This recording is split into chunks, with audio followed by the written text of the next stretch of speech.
Welcome to Flex Your Feelings, the mental health and wellness podcast with myself, James Penny, and my absolutely delightful co-host, Sam Bell. Hello, mate. Hello, Sam. It has been a while. It really has been a while. I really had thought that you'd ghosted me. Yeah. I was quite upset. Don't worry, you weren't the only body. Only one. Who else is there? Who else are you This seeing? is all the other podcasts that I record, mate. You just didn't really take priority. They're far more interesting than you. Hurts my feelings. That'd be good. But yeah, mate. How have you been? Had a lot going on. Yeah. Had a little bit of a time off socials and all that sort of stuff. And yeah. Intentionally, yeah. I mean, quite fitting. Probably mental health wasn't in the best place at the time. Not like bad, but just like come off routine with a lot of stuff that I know works. So then like need to recognise that and was like, right, look, get back on track, get back on plan. And this is very much part of the plan. So let's fucking go.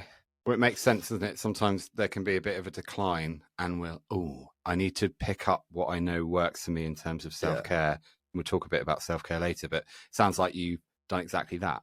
Absolutely. It's like being able to recognise it, you know? Yeah. Like, hang on a minute. I know something's not working, and obviously we exchange voice notes and stuff like that. And it's like, I'm honest with you. I'm like, mate, I know something's not quite right at the minute.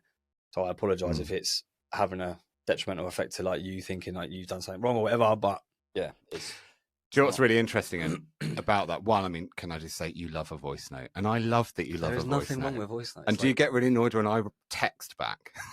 No, not at all. I mean, yeah, sometimes when I'm driving, it's like, well, I can't fucking read that, can I, James? But, you know. Yeah, sorry about that. That's right. Yeah, I'm it's in fine. my own head. But it's something about you taking what you need and taking your own space. Yeah. And there was probably a moment where learned behavior came in where I wondered, have I done something? Yeah. And it's so interesting because I know rationally that I hadn't, and it was really important that you took that time. Yeah. But then I noticed I had to check my own self-talk, and it was momentary. Like it wasn't very strong. But I thought I'm not a big part of your life. Not really. No, to be honest, I was like, well, I noticed an absence. Probably not. Oh, Sam's fucking gone AWOL but again. It's interesting. See you later. I consider myself somebody that's relatively balanced, and there was a moment of an intrusive thought of going, I've done something. Yeah. And they don't usually occur. So it was interesting just to capture that and think, that's quite common. Yeah. But you took the time that you needed. You asked for the time that you needed. Yeah. I think the biggest thing I learned was that obviously don't expect from others what you would expect from yourself. But in doing what I did, like not intentionally, but like having a bit of self-care, I used to be the person, if like someone didn't text me back, I'd be like, what the fuck? Like they've been online, they've read my message or something like that. And I'd be like, what have I done? But now I know that I do that. It's created like a massive opening of, I guess it's empathy to a degree, but more so understanding. Like, it's okay. Like they'll get back to me whenever. I'm like, I don't get so like hurt anymore. Hurt's probably the wrong word, but it's like, if I don't get a reply back for like 3 or 4 days and it's like, I'm so sorry, Sam. Like, it's like, that's all right. Because the reality is I wasn't really thinking about it. So it's cool. Well, I did voice note you back and you left me on unread for about 3 days. And I must say that I went through quite a few range of emotions. And I kept wanting to go, excuse me. Hello. Yeah. Rude. But no. Do you know what it is, right? Is that I don't know if I should admit this, but I tend to voice note whilst driving. Like using hands-free, obviously. Hands-free. Safety first, people. But it's like, I'll send you a voice note. And do you know what? It's weird that I send you voice notes roughly around about the same time on my journey to work. And it's right before I get off and park up to go get shopping for food. Then you forget about me. And then I go in and I'm like, oh yeah, I'll reply to that. And then, by then. You were so kind. Your voice notes are so happy. And they were like, oh, hi, I'm really looking forward to hearing from you. It's called gaslighting. Left me on, like, unread for about 3 days. Fuck, can I gaslight James so much right now? Right, yeah. Here we go. Anyway. We massively digress as. So you took time for yourself and you obviously needed that. But our topic of conversation today is going to be about loneliness. Yeah, and to be honest with you, probably the past month probably ties in quite well because I've been doing a lot of stuff on my own to get me back to where I know I can be. Okay. So in that time that you have taken for yourself, have you felt lonely? No. So if I was to ask you, do you think there is a difference between being alone and loneliness? What would you say? I would say absolutely there is. Elaborate. Can you please elaborate? Elaborate Of on that course one. I can. I'd be delighted. For me, loneliness, the term has a connotation for being. Wait. What the fuck does that mean? So there's an understanding that the word loneliness means, Right. or it implies that there's sadness, perhaps. Yeah, it's sort of like a lower energy feeling. Okay, yeah. So if you're lonely, you're perhaps conscious of not being around other people and you're sad about it. Yeah. I suppose if I'm trying to sort of say it simply, whereas being alone doesn't necessarily mean that you're sad. Yep. Or that you are missing people or you feel like you're missing out. You're comfortable with your aloneness. So it's like you may physically be alone, but in your own head and your own world, you're not unhappy.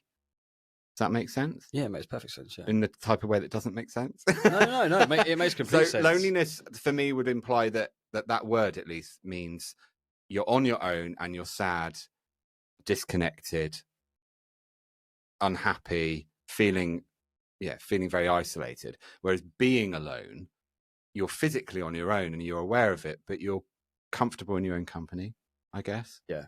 And you are at peace with being in your own head, and that you can reach out to people if you want to. But maybe there's a thing about loneliness not being a choice, whereas if you're choosing to be alone, there's perhaps a sense of comfortability around that. Yes. But what do you think? Yeah, so like one thing that I've been looking at quite a lot recently, and it's following on from a course that I did. Now I can't remember the exact term for this diagram, and there will be one. But if you imagine a cross, right, Mm-hmm. and it's like every emotion, feeling what we have will fall into some form of category, and it's either high energy, Okay, or low energy, or negative and positive, right? So if you imagine a cross, so you've got on the top of the vertical, you've got high energy, the bottom low energy. Low energy, and then far right positive, Yeah. far left negative. And like I said, there's probably someone that designed it is Mhm. their name, but seeing it physically written down, like drawn, and this is a big thing with coaching. Like I've realized that like you could put loneliness, it's low energy and it's a negative, so it goes there. Okay. And being able to sort of sit and recognize what kind of feeling, emotion, whatever, and almost going, right, that's going top right today, that's going top left. Do you know what I mean? It's a really good way of understanding it, and I think that's it. Like loneliness is that low energy, negative feeling, so it stays there. Whereas being alone, for me, is a different type of feeling. But for me, it's low energy if I was like relaxing, but it's a positive one. Mm-hmm. Does that make sense? Yeah. Because if I'm alone, well, I say that, but then you see my Instagrams, like I'm technically alone in those situations, but the Instagram is my life. I'm fucking flying off the wall, walking around a fucking field. Like, if there was any further off the scale on the positive and high energy, do you know what I mean? I'd probably be locked up. But yeah, so yeah, I think there's a massive difference. I think, like you say, being alone is a choice to some, depending on what your situation is. Like I've been alone through people choosing to leave my life because of my actions in the past. And then that followed on to loneliness. But I think it's a quote by, and it might even be Tom Hardy that said this. And it's like when you learn to be alone, it's dangerous because you realize that once you like to be in your own company, there's a lot of people that you don't really want to fucking spend time with anymore. And it's like, that's obviously a massive paraphrase, but well, it's the shadow and it's side true, of it. Yeah. And there's a risk, I suppose, if you get very, very comfortable in your own company, that it might be difficult to integrate yourself back into society or socializing. So we spoke before, and I asked you before, like, have you heard about this monk mode? And it's not new. It's something that, as far as I'm aware, has been around for ages on social media, like particularly in men that feel like they want to really switch up their lifestyle when they go into this monk mode. And it's like, it generally includes, a lot of gym work. It's like purposeful isolation. So you remove yourself from pretty much everybody in terms of like a social aspect.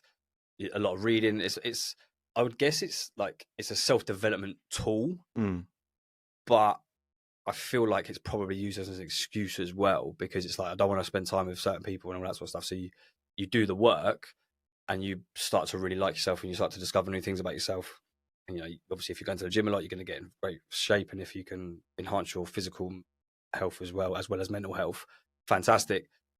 But then it's like, there's got to be a period, like we're not designed to stay on our own for forever. You know, we need energy off another human being, like conversation, emotion, like connections. Yeah, we're hotwired for connection. Exactly. And it's like, I agree with the monk mode thing, because it's like you choosing to be alone, and that might be to get over a feeling of loneliness, because I'm like, right, I want to be able to sit with myself. I want to learn how to sit with myself. I want to learn to love myself and get used to my own company. But at some point, and obviously it does apply to women as well, but at some point, like as a man, you need that team around you. You need to be able to integrate it back in. And I did like a version of, I didn't really realize it was monk mode, but I had to pull myself out of situations because I knew they were detrimental to my health, because I wasn't strong enough mentally to have that balance. So I had to go straight out, and then 6 months like sober, like distance myself from all the friends that I would have normally spent time with. But now I found that balance. And being honest, in the first couple of times of like socially integrating again with those sort of people, I was a little bit like, not anxious, but apologies, so I didn't put my phone on silent. That is so naughty. But yeah, sorry, I didn't. I was a bit anxious a little bit. I was like, oh, how am I gonna feel? But yeah, now like I'm absolutely fine with it. I mean, I enjoy it. I've got a great balance. So, are you saying that you consciously decided to withdraw yourself, go into this monk mode, and recharge, rejuvenate, do the personal development work, and then come back out of that and start absolutely connecting with others again? 100%. Like obviously, like I say, people chose to leave my life because of what I'd done, but that kind of was a catalyst for me to go, well, okay, well, those people have left through their choice, and this is no detriment to anyone that I was hanging around with, because it was all me, not them. But I was like, right, I'm not strong enough, so I'm going to pull myself out of that situation. I'm not going to put myself into any further situations where I know I'm going to make bad choices, or I'm not strong enough to handle that. So then, yeah, I did do the period of, quote, monk mode, just to sort of go, right, how strong actually is my mind? Because you do question yourself. You know, everyone's got their own shit going on. I'm like, how strong is my? I always just say, oh, my willpower is well strong. But why are you making the same fucking choices every single weekend and fucking hurting the same kind of people, you know? And yeah, pulled myself out, did the monk mode to a degree, really worked my ass off. And then, I mean, it's a little bit different because obviously I work in a very sociable job in terms of, I've got a whole crew around me all the time, and I didn't go sick with work or anything like that. So I was always integrating in a certain way, but in like normal life, if you like, because it wasn't really social. You did what you had to do in terms of your responsibilities. Exactly that, yeah. So yeah, I think it was massively beneficial to me, and it made me a far stronger person, but it made me a better socializer, a word. Don't know if it is or not, but yeah, came out and was like, you know what, I quite like who I am now, and I'm really happy that I chose to be alone. And like there is a feeling of loneliness there, because you know, you chose to remove yourself or whatever, and then you don't get invited out. Don't get that. And then that's when you could fall into that feeling of loneliness, because you're not actually getting even asked to go out and do stuff like that anymore. Yeah. What you're saying is really powerful. And I think I've, not knowing the term monk mode, but I think I've done something similar where I did consciously retreat and work on myself, and that the contact I had with other people did diminish, was affected, but I was so invested in learning and growing and healing that there was a natural withdrawal from socializing. I was re-establishing who I was, rediscovering who I was, and going through a big process of healing after a significant life event. And I think quite often significant change can impact on you. Like you said, people left your life and you had to reevaluate quite a lot as a result of that. Yeah. But you didn't always feel lonely. No, not at all. But you did sometimes. Yeah. Of course, it's like inevitable. Like, you know, you go from. I mean, I was very sociable. That's not me blowing my own trumpet, but I spoke about it on previous podcasts. And I was part of a football team. I run the football team. I was always trying to organise events, and you know, I had that sort of. You know, there was 30 of us that would go down the pub after work and stuff like that. But I think if anybody was to ask me like, oh, like I really want to change up my life, and I don't say this to my clients that people come work with me or anything, but if they were like, oh, look, I think I need a period of being alone, I'd be like, do it.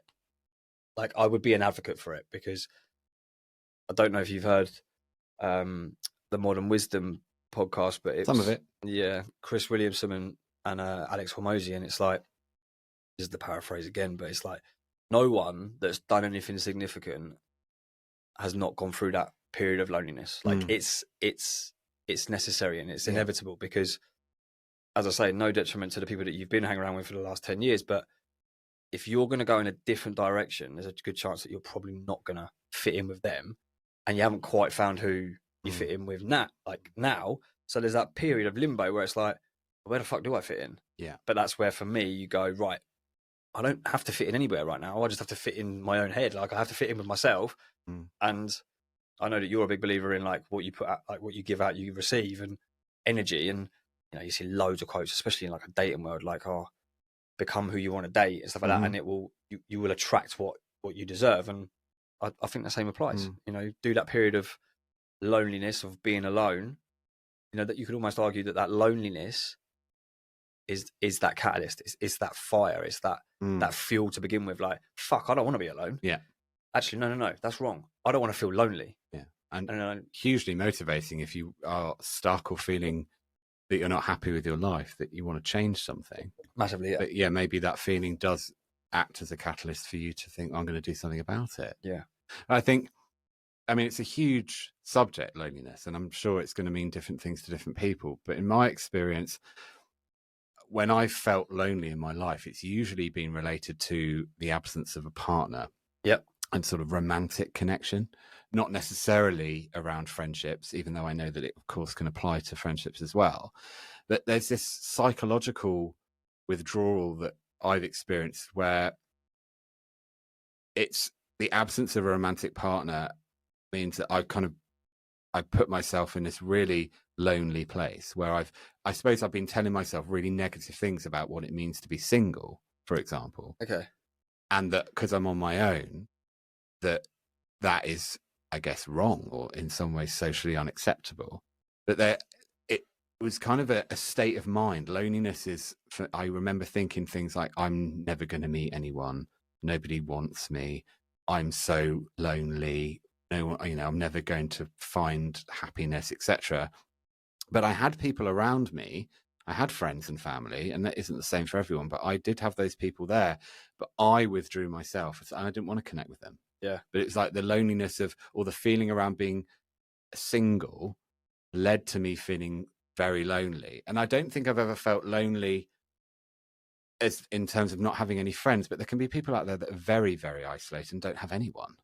Yeah. So you can, like, on an opposite end of the scale, there's people that don't have any contact with anybody. Yeah. Like, people of all ages that don't have a social network. Yeah. Don't have a partner for whatever reason. And that they are in their own company, but they're yearning for connection with people.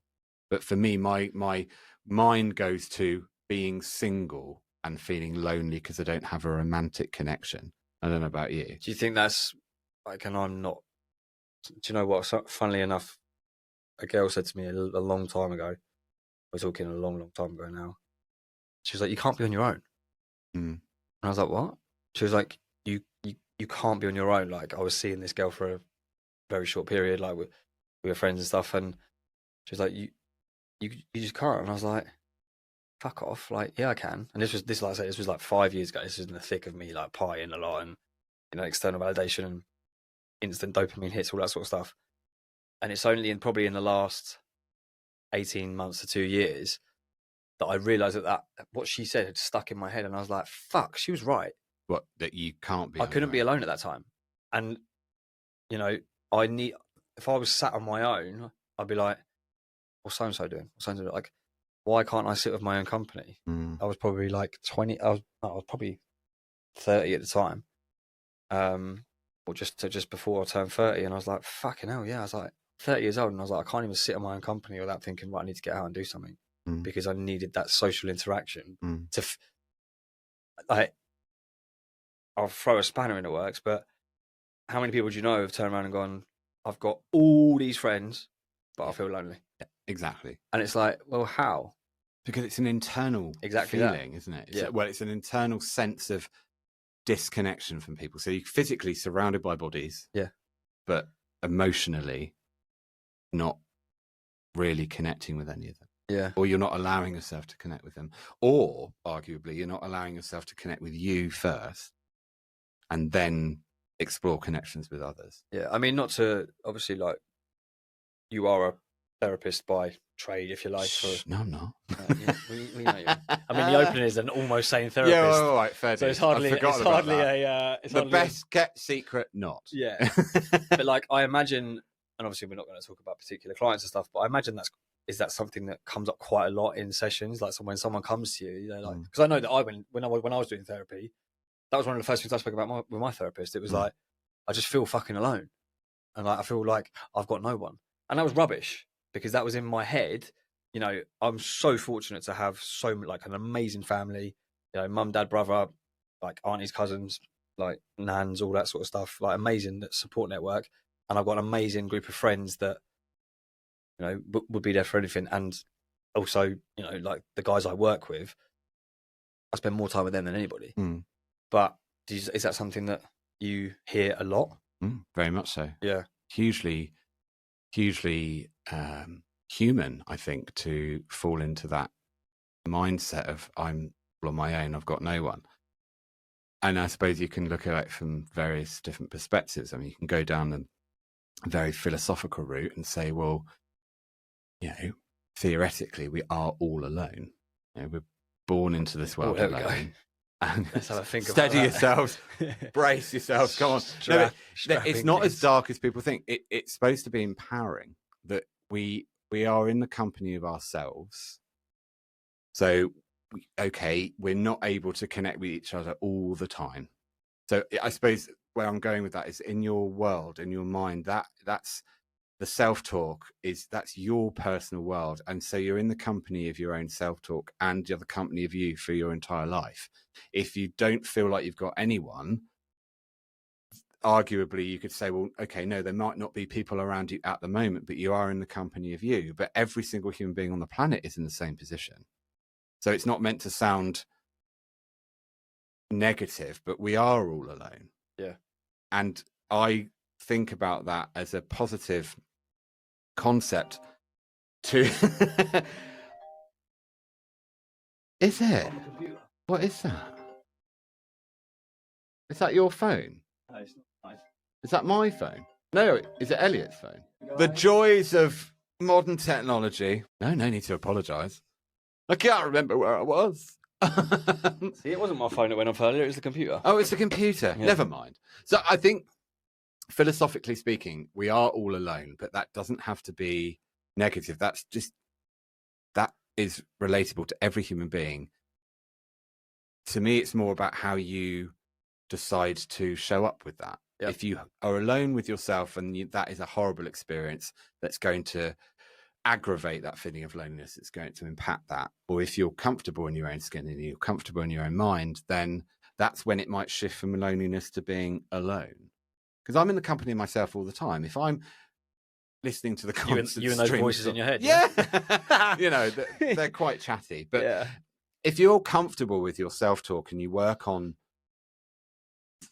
not being so negative, you realize that actually you can kind of befriend yourself. So you're in the company of you all the time. So I'll, be quite happy. But I know there are people out there that I can connect with, and I know that I'm very lucky in that respect. But even if you don't have people that are in your world day to day, going out and having conversations with people that maybe even last only a few seconds or a few minutes, those kind of micro connections. Like my sex life. Well, I mean, I won't make any negative comments about that. But well, I hope so. You don't know. So well, no, not. Yeah, you haven't shared with me the ins and outs of your sex life. But going out and chatting to people yet. That's for another episode. Yeah. Going out and chatting to people, saving it.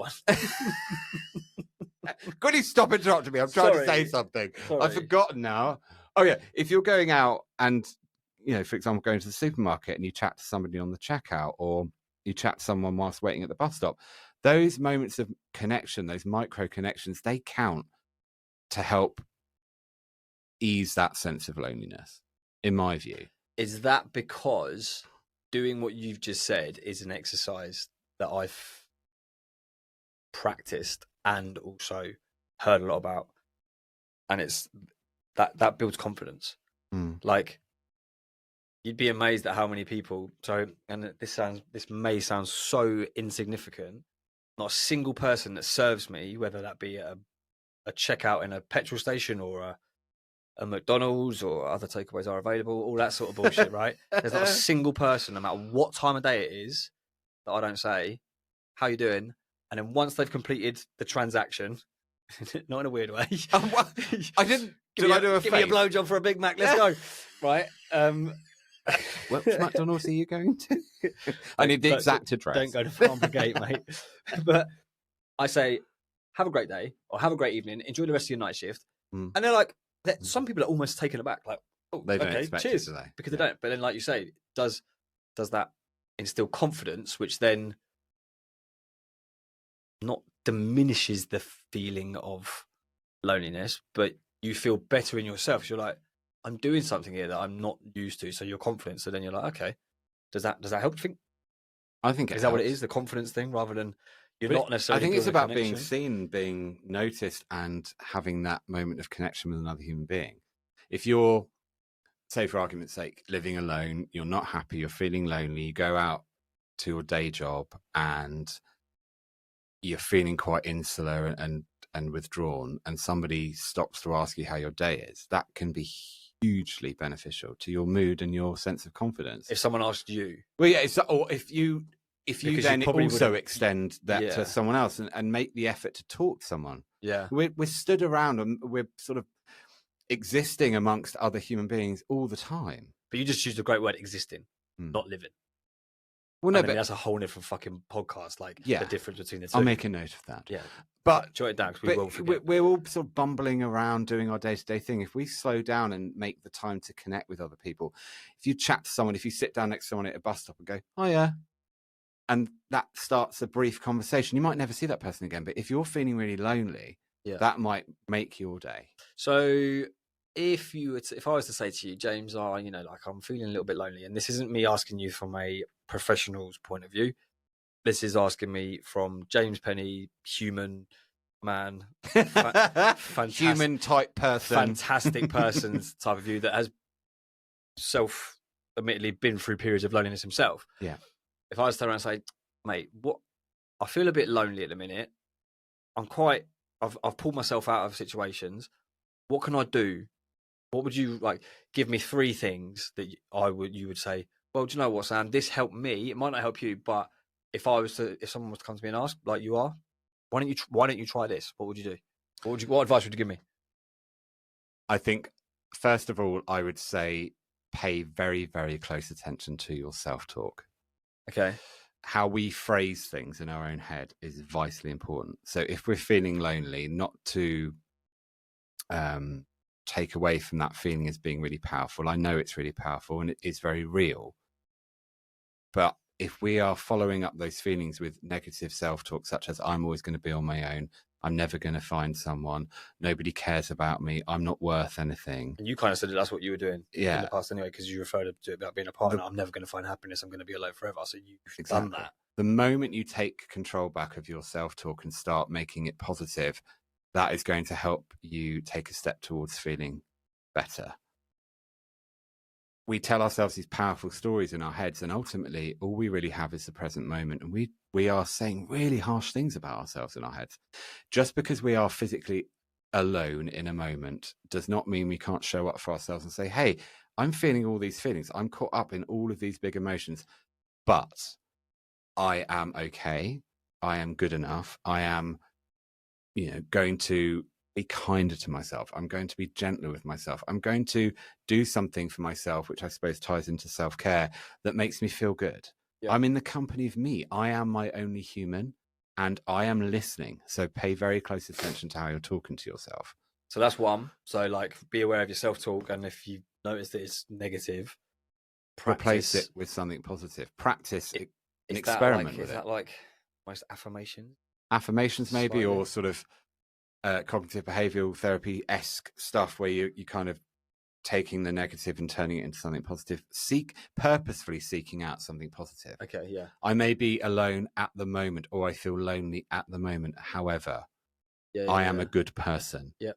People are out there. It's highly likely I am going to connect with someone soon, however you want to phrase it. But it's more about not allowing your negative self-talk to overwhelm you. Yeah. Because the feeling is temporary. It's what then you start, because it's saying to yourself over and over and over again, I am not good enough. I'm never going to meet anyone, or I never see anyone. Nobody's talking to me. I'm on my own all day, every day. What's there to live for, etc. That's going to make you feel like shit. And you might actually be alone at any given moment, but that's okay. You're in the company of you. So I think it's about catching that negative self-talk, challenging it, and recognizing that you are able to foster a very healthy relationship with yourself. You've got to be careful of how you talk to yourself, I think. Yeah. So self-talk, number one. Number two would be... Number two, I would say, is get out if you're able. Okay, see you later. In someone... Now, Sam, get out now. You're moaning that you didn't see me enough, and now you want me to get the fuck out of the room. I know that circumstances are different for different people, but if you're able to get out of the house and do what I mentioned earlier, and that's make a connection or say something to another human being in your day, that can go a huge way to making you feel better. Whether that's chatting to somebody that you are, in an aisle next to in a supermarket, or if you say good morning to somebody. You watched my video. I know. Have you said something about that? There's a video I put out. I had to get 5 good mornings in a supermarket on an early morning. Just throw in your Instagram handle there for everyone. No, we'll do that later. But yeah. Do it now. Don't be coy. It's at Move Different with Sam SB, isn't it? Yeah. But so to completely interject, new word I learned. Based on what you just said about saying something to somebody, right? You might think, is there such thing as a selfless task? Now, this is the question I ask so many people, because when I say selfless, what do you mean? As in, it's purely for others. But this is the concept, right? So once I learned this, I can't unlearn it, and I cannot now look at anything that anyone does in the same way. Okay. So a completely selfless task, is it a thing? Because what you're saying, yeah. See, I don't think it is either. I think there's always going to be some part, albeit potentially very small, which I don't think is anything to be ashamed of. Yeah. But there's a part where it is going to make you feel a certain type of way. Precisely. So when you're saying, like, number two, go out, have a walk, especially this time of fucking year, although we'll probably lose the weather in a week. Don't know when it's getting there. Negative. You said to me on the way here, don't be that person. But no, I just said don't be a Susan. Right. So you go out, you speak to somebody at the bus stop. I mean, I don't get the bus, but or whatever. Do it for the right reasons, but there's not a single person in this world that could turn around and go, "Oh, James, well, I don't know you, so I'm not going to know your name, but I like your t-shirt. Thanks, mate. Have a great day. Yeah, cool." Yeah. You know that you've probably just fucking... But that feels good for them and for you. Exactly that. And where's the harm? Exactly. There isn't any harm. No. It's paying it forward. If you're feeling lonely, you might reach out and think, I want to feel better. I'm going to say something nice to someone, or I'm going to have a quick chat with somebody, and they may very well equally feel as lonely, and you've both just changed each other's day. Yeah. Even for a brief moment. So self-talk number one, get out and interact, should we say? Interact in any way that is possible. Say hello to the person serving you in the supermarket. I'm obsessed with supermarkets for some reason. It doesn't have to be a supermarket. We can tell how you spend your time. I do love a weekly shop. We could do a whole podcast on supermarkets and we can rank them. So, but anywhere, what's better, Waitrose or M&S? Just get outside, because even if you are laying eyes on other human beings in a non-pervy way, like from a distance with binoculars, you made it not perfect. Acceptable. I'm just saying, if you go outside and see other human beings, for example, go and sit down in a park or by the sea, if you live by the sea or whatever, and watch the world go by. Watch people interact with people each other. watching is really good as well. I love people watching. It's one I remember going to I don't know, maybe Italy or France or somewhere, and seeing these much older people sat on the steps down side streets with nothing to do. They were just sat there. Yep. And years ago, when I was all hyper and like, I've got to do stuff, walked past thinking, what the hell are they doing? How boring. Now I'm thinking, absolutely. Yeah. Let's go and people watch. Let's go and sit outside somewhere and just watch the world go by. Yeah, do you know what? I work with a guy, and he frequently does like city breaks on his own. And he told me not too long ago, his ideal weekend is he'll find like if you could imagine some like Mediterranean cobbled street, a little corner cafe that serves some local wines. Buy a bottle of that. He'll get his book out. He'll sit on a corner and he'll sit there for 5 fucking hours. He'll drink the bottle throughout, like as the day goes on. But he'll read his book and he'll just watch the world go by. He's like, I am so content, and I'm like, that is one that's so confident to be able to sit there and like in your own company for that long anyway. But that is amazing. You're so happy, and you're not going to be feeling alone because you're content in your situation. Because connection can happen by observing other people living their lives. You're part of something. You know that, sitting alone in your own 4 walls, people aren't walking by. You're not watching people smile or argue or do anything that, we do as social creatures. But get out there and see it happening. You feel part of it. Do you think that the way in which the world kind of runs at the minute, you've got like either fully remote working, hybrid working, that's taken a huge thing away from us as human beings in terms of interaction. Like, I'm very fortunate at my job, I can't really remotely work as a firefighter, it's what it is. But my brain went to, how would you do that? You could remotely operate the oh my God, help me out, what's the word? The hoses. You reckon? Yeah. Oh my God, you could like have these controls that sort of, and this apparatus that can make the hose sort of like a drone type thing. Yeah. Yeah? Yeah. And then like fire the water out. Yeah. I mean, I think that's the thing in Dubai now. They put a lot of fires out with drones. Do they? But yeah, anyway. That's the better way of putting it. I just went around the houses trying That's all right. But yeah, like, do you think I mean, I do, but do you think that's had a massive impact on people feeling a lot more lonely? Because I think it can do. Everything's through a fucking screen. And obviously, like, I do Instagram and stuff like that, and I don't do it because I feel I need that connection. But there is times where I'm like, hours have gone by and I'm replying to DMs and stuff, and then they go, "Oh, what have you done today?" And I'm like, "Oh yeah, I had a really good day." And I'm like, "Oh, fucking hell, I spent 3 hours talking to these people that some of them I know, some of them I don't really know." But that's not necessarily the interaction we're talking about. We're talking about proper, like almost physical and being in somebody's energy, right? I would say so. Yeah. Because I know that for some people, connecting via social media or technology is, it's the lesser of 2 evils. It's better than having no contact. But I would say, ideally, if you have contact with someone, you want to be seeing a visual. Yeah.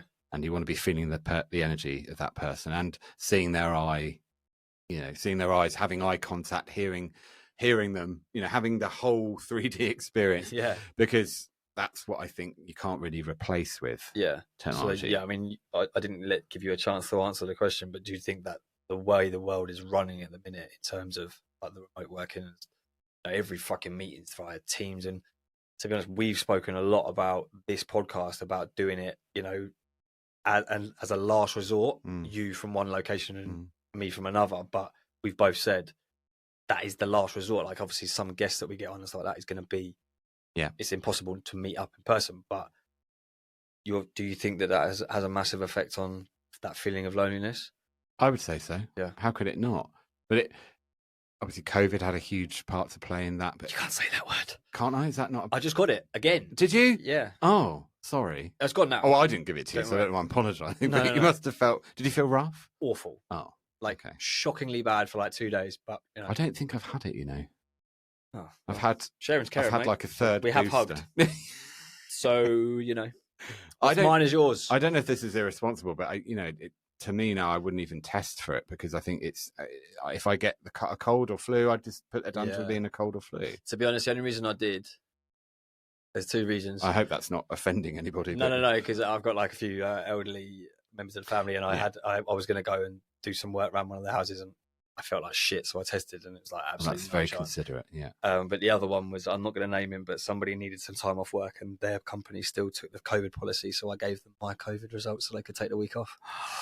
We're going to edit that out. Oh, well, they don't know who he is. No, that's true. It's no one from the fire brigade, by the way, because the fire brigade got rid of the COVID policy, so miraculously no one tests positive for COVID in the fire brigade.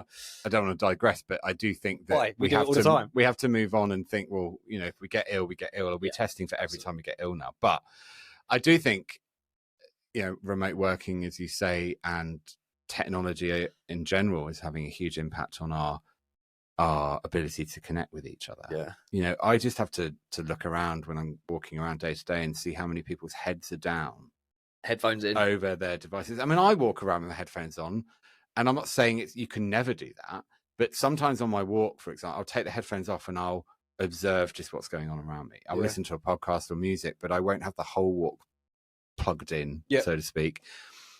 And I'll leave my phone in my pocket and not look at it. But I don't know, I feel like we're in a bit of a precarious place at the moment, like a bit of a dodgy place where if we're not careful, human connection become even more of a difficult thing to establish because we're so reliant on technology. Yeah. So what would be the third thing? At the risk of sounding completely cliche, do it. It would be about finding something that brings you passion and joy. Yeah. Whatever that may be. I mean, I'm going to use the word hobby. Doesn't matter what it is. Doesn't matter what it is. As long as it's not detrimental to somebody else. If you feel lonely and you also have a sense of that there's no purpose or meaning to your life, that can really aggravate things. Yeah. So find something that brings you passion. Yeah. Anything. And whether that's going out and finding a club or a hobby to do whatever, it doesn't really matter. It's not for anyone else. It's for you. But something that you can say with confidence in that moment when you're experiencing it, I feel good, is going to help take the edge off. Because then that, from what you've just said, like, so be it a team sport or something like that, it doesn't have to be. If it is something that is solo, then you can, once you get kind of aware of it, you go, hang on, I've gone from feeling lonely to doing something that I know that I like to do and it makes me feel joy, happiness. All of those positive chemicals. And now I'm alone. And it's like, oh, that's the difference. The difference is I'm alone, but I'm enjoying myself. Yeah. That's when I'm alone and feeling shit. So that's when the transition happens. And it's like, okay. And that's funny that you say that because, I've learned so much over the last 2 years of self-development journey. If you someone needs to think of a better fucking word for it, but it is what it is. Well, it is a journey. Yeah. But it's like and I've got this in my journal that I give to my clients, and no one reinvented the wheel. And I took this, I say stole, but I didn't. I took it from something that I'd learned through my self-development coach. Mm-hmm. And every morning, one of the biggest questions in the journal is, what can I do to make myself happy today? Or how do I want to feel today? And it's like, if you put happiness in there, I want to feel happy today. It's like, well, how do I feel happy? Well, think about something that makes you happy, whatever that is, and fucking do it. And then keep doing it, because you know what makes you happy. So why not do it? You've got to rinse and repeat. You can't just do it once. Consistent, repetition, get consistency, and okay, you might fucking do it so much. It's like, I'm not getting the same feeling, but then you'll find something else that makes you happy. So yeah, I completely agree with you. Get out and just do something that is going to be beneficial to how you feel. And I know you asked me for 3 things. I'm going to just add in 4. Go for it. Yeah. It's more a state of Extra mind. value. But I think realize that maybe that the feelings you're having in that moment are not permanent. Yeah. And that you can feel a feeling 1 minute and then it can pass and you can move on to a different feeling, or that you might feel lonely for several days, but then something happens where you don't feel as lonely. We might even feel lonely for years, but then it's about tapping into a sense of having faith that you can turn things around. Yeah. It doesn't matter what's going on in your life. There's always the opportunity to make a connection with someone somehow, and don't lose hope, I guess, because that's when you descend into that pit of despair that you can't ever see a way out. And loneliness is a hugely powerful emotion. I get it. but there is always a way to take the edge off and feel that little bit less lonely. Yeah.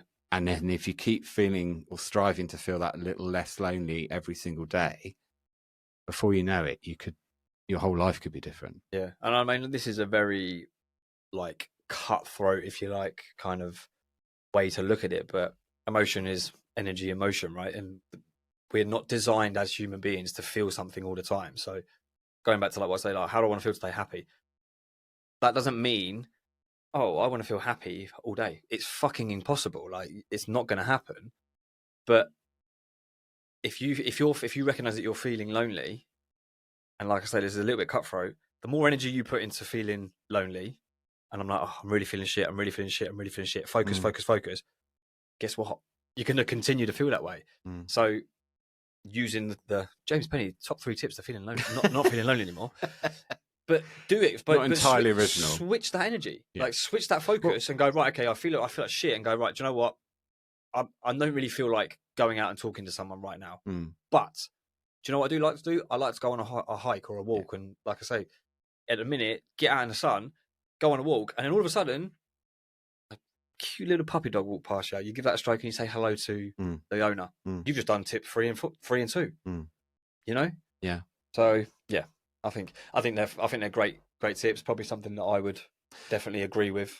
Some might say that our power lies in our ability to focus on something. Yeah. And again, to use your phrase, not being cutthroat, but we have a choice as human beings where to place our focus. And I'm not saying you don't feel things. I'm not saying you bury or ignore your emotions. But just say it. You're in control of your emotions. You are in control more than you think you are. And as much as your negative thoughts and feelings can be quite detrimental to you, your positive ones can be hugely empowering and healing. So we choose to focus on an aspect of a particular situation. If that's not serving us very well, focus on another one. Focus on something that is going to lead to you feeling more hopeful or more inspired or more encouraged or more curious to explore something else than I feel all of these negative feelings. My life is never going to change. Yeah. Because, of course, we know how hopelessness is incredibly destructive. And I know that we can feel that as human beings, but it's temporary. Choose to focus on something a little less shit. Yeah. And over time, you start to build the confidence and the momentum to think my life can really be different. But we have to put the work in. No one's going to come along and just go, right, you're not lonely. No, well, I'd say I think you have to forge your way out of it. No one's coming to fucking save you. No. Like, I've got a client or an ex-client recently, and they reached out and they were like, "Oh, I really need some help," and I'm like, "Cool. Do you want it? Because last time you did absolutely fuck all, and you're in an even worse position." And like, I'm not the kind of coach to be like, "Oh, come here, like I'll give you a cut." Fuck that. Like, I needed someone to tell me. Very nurturing, Sam. I can be, don't get me wrong, but at the same time, it's like sometimes people need to hear the hard truth, and it's like the power of thought is massive. If you think shit, like it's going to keep growing, right? And people like laughed at this journal. I mean, when I started doing my journal, I was like, how do I want to feel today? What the fuck is that? And then 18 months to 24 months later, oh my God, it is so powerful. Like just setting your day up. How do I want to feel today? Right. How am I going to do it? That's a plan. Do you know what I mean? Yeah. And yeah, I think that power of thought and that energy and like your people are fucking victims to their own detriment. You know, people like to feel sorry for themselves. Oh, I completely have had a whale of a time going in on my own self-pity and thinking my whole life is awful and I'm a terrible person. But no matter what help is out there or what advice people give you, the thing I've learned the hard way is that you eventually choose to make a decision. I am not going to keep doing this anymore. Yeah. I'm going to change this for myself because I don't want this to be my life. That's it. So if you're feeling lonely, you will eventually, if you choose to, make a decision to say, I'm not going to approach this in the same way as I have been. I'm going to change something. Yeah. And that, albeit could be a very small change, it's a decision you make. I'm not going to feel lonely anymore. Yeah. I'm going to work on connecting. And it can be incremental and it can be slow and steady, but you make a choice. And if we don't make a choice to step out of that place, then, like you've said, you know, we can be our own worst enemy. Yeah, no, I completely agree, mate. I think we've absolutely hammered feeling lonely and being alone. Do you know what I mean? This podcast. I hope that's come across as inspirational to people. Yeah, I mean, obviously, you know, we've probably gone off on tangents and stuff, but I think there's a lot to take from that episode in terms of there'll be a lot of people that, I mean, I've certainly, as you've been saying things, I'm like, fuck yeah, I remember when I felt like that. You know, no one in this world can turn around and say they haven't felt a period of loneliness. Agreed. And trust me, I think it's very natural. Of course it is, and that's the thing. Like, you're not designed to feel fucking on top of the world all the time. So when you do get these feelings or emotions, it's all right. But you can use it. Like you say, that loneliness could be a catalyst to, okay, well, I'm sick of fucking feeling like this. How can I do it? How can I change? How can I transition to loneliness, to being alone, and being alone is powerful. I don't care what anybody says. It is powerful. If you claim it for yourself as an intentional state of being where you are in the company of yourself and that's a happy place. Yeah. Absolutely. Cool. Yeah. Mate, where can people find this podcast? Well, there is our Instagram page, which albeit is still growing. Sparse is the word. Okay, it's got one post. Don't judge. Yeah, and it's a good logo. But you know, time is now available. Yeah, look, we've dedicate more time. Very early neonatal stage of the podcast. I learned that word today. And you are just a thesaurus today. Sam. I know. You are smashing it. Yeah, and so like, you know, it is growing. At Flex Your Feelings podcast. Yep. And your Instagram page? My Instagram is Move Different with SB, and your Instagram is at James Penny Therapy. There we go. Right. Thank you very much for today, mate. Thank you very much. See you next time. I look forward to the next episode. All right. Bye. Bye.